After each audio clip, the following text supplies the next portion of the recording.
Why do some people instantly make us feel seen, valued, and connected, while others are simply forgettable?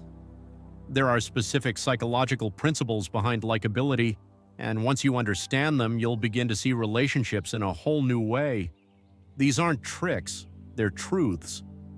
Likability is a set of habits, many of which are subtle, psychological, and surprisingly easy to master. This isn't just about getting people to like you, it's about creating authentic, lasting connections. As Aristotle once said, man is by nature a social animal. From ancient Greek forums to modern virtual spaces, human beings have always yearned for community, for recognition, for a sense of belonging.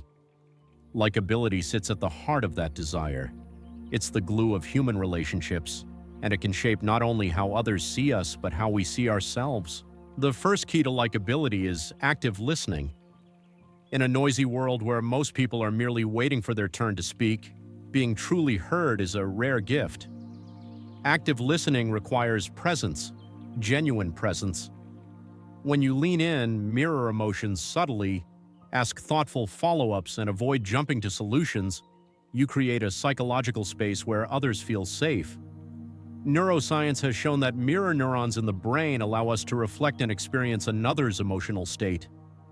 This biological empathy forms the foundation of trust. Carl Rogers, the renowned psychologist, emphasized the healing power of being deeply understood without judgment. In his words, when someone really hears you without passing judgment, it feels damn good. Being that listener makes you unforgettable.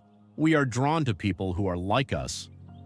The similarity-attraction effect is a powerful psychological phenomenon. Shared interests, values, experiences, even matching body language, can make people feel at home with you. This effect is rooted in our evolutionary past. In tribal societies, similarity signified safety. Those who looked, behaved, and believed similarly were less likely to be threats. Today, even subtle commonalities like liking the same obscure film or growing up in similar neighborhoods can spark connection. Matching speech pace or gestures can create subconscious rapport. The brain, wired to seek comfort and predictability, rewards familiarity with dopamine, the chemical of pleasure and bonding. Authenticity also plays a central role. Perfection may impress, but it rarely attracts. Controlled vulnerability, the courage to reveal a small flaw, a past failure, or a genuine emotion, breaks the illusion of perfection and replaces it with something more human and relatable. This doesn't mean oversharing or emotional dumping. It means letting people see your humanity. Psychologist Brené Brown calls vulnerability the birthplace of love, belonging, and connection. Studies like the pratfall effect reveal that people find competent individuals more likable when they admit minor mistakes. Why? Because they become real. Freud, too, believed that repressing flaws and insecurities leads to internal conflict. Sharing them in a safe and measured way leads to psychological relief and social bonding. Another subtle yet powerful principle is the halo effect. This cognitive bias makes us project one positive trait onto an entire personality. If someone appears confident or kind in one interaction, we're likely to assume they're intelligent, trustworthy, or funny too. This is why first impressions matter so deeply. A warm smile, thoughtful gesture, or well-chosen word can color an entire relationship. Philosopher Søren Kierkegaard might describe this as the way we leap to faith about a person's character based on glimpses. First impressions aren't always fair, but they're sticky. They shape the stories others tell themselves about us. And then there's the principle of reciprocity. Humans are wired to return favors, to give back when they've received something. This social contract is older than civilization. In ancient communities, reciprocity wasn't just etiquette, it was survival. When you give someone genuine attention, a compliment, or assistance, you create a positive form of social debt. The person on the receiving end feels compelled to reciprocate, not out of obligation, but because generosity awakens a natural emotional response. But beware, reciprocity must be sincere.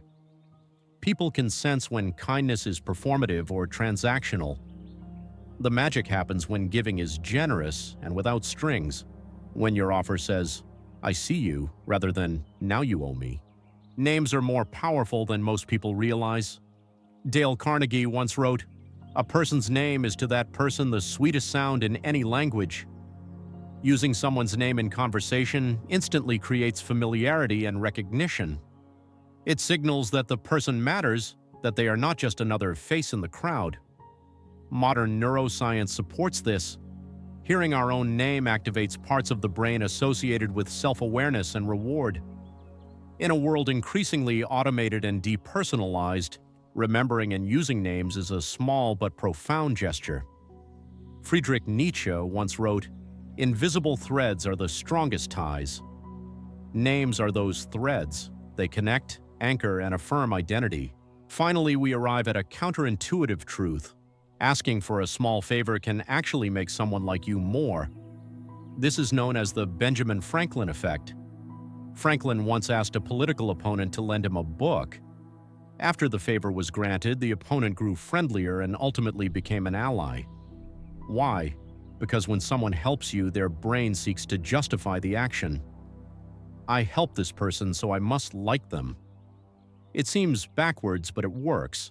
Psychologists explain this through cognitive dissonance, the mental discomfort we feel when our actions and beliefs don't align. Helping someone creates a subconscious narrative. If I help you, I must value you. And that value builds connection. These 7 rules, active listening, similarity, vulnerability, the halo effect, reciprocity, name recognition, and the Franklin effect, are not just social hacks. They are mirrors of our deepest human needs. We want to be seen, known, and accepted. We want safety in the presence of others. We want meaning in our interactions. Likability is not about being liked by everyone. It's about resonating deeply with the right people. Aristotle believed that friendship is one of life's highest virtues. He described it as a bond rooted in mutual admiration, shared values, and the desire for the other's good.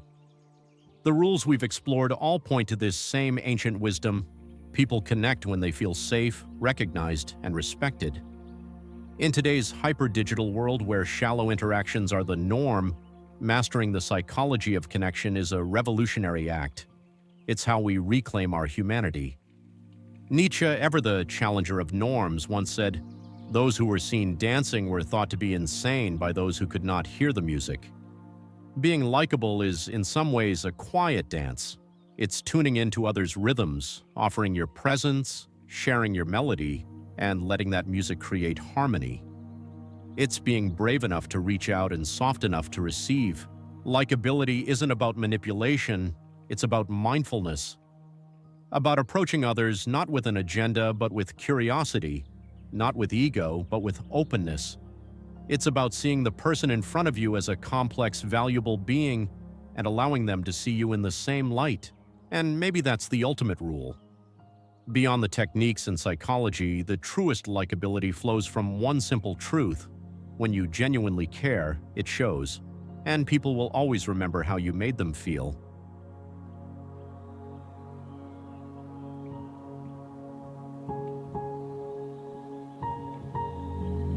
The algorithm won't push this unless you do. So if this spoke to you, smash that like button, drop a comment, and share it with someone who needs to hear this. Hit subscribe and turn on the bell. We've got much more coming. Don't just scroll past. Join the movement. Be part of the conversation.